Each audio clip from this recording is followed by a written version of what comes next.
Hi, I'm Kelsey Meekum. I'm in your Monday, Wednesday, Friday, 10:30 Intro to Psychology class, and this is my classical conditioning assignment. So I actually did two different experiments. The first one was I took 6 girls, and 3 of them usually ate right before they went to bed, and the other 3 usually ate earlier in the day, did their homework, hung out with their roommates, and then went to bed later.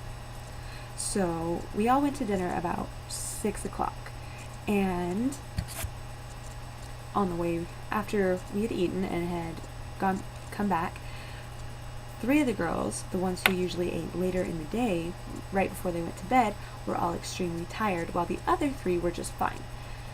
So what I observed is that the girls who were used to eating right before they went to bed, after they had eaten the meal, their bodies thought that it was time to go to sleep, because usually their dinner meal was right before they went to sleep.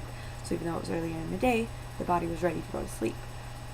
While the other girls who usually ate earlier in the day were fine because that was what they normally did.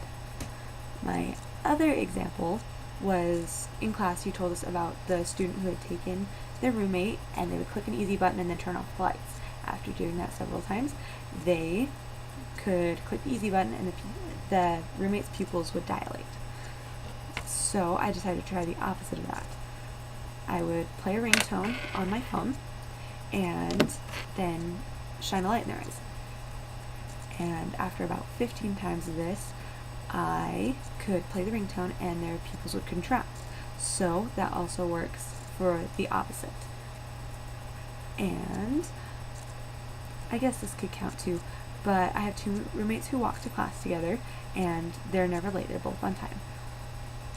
And today, one of them did happen to be late, and the other was completely caught off guard and just kept saying, "You're never late, you're never late." And she just didn't know what to do with herself. She didn't know how to react just because she was so used to them leaving at the exact same time. She was never used to waiting. So I guess that could also count as a case of classical conditioning.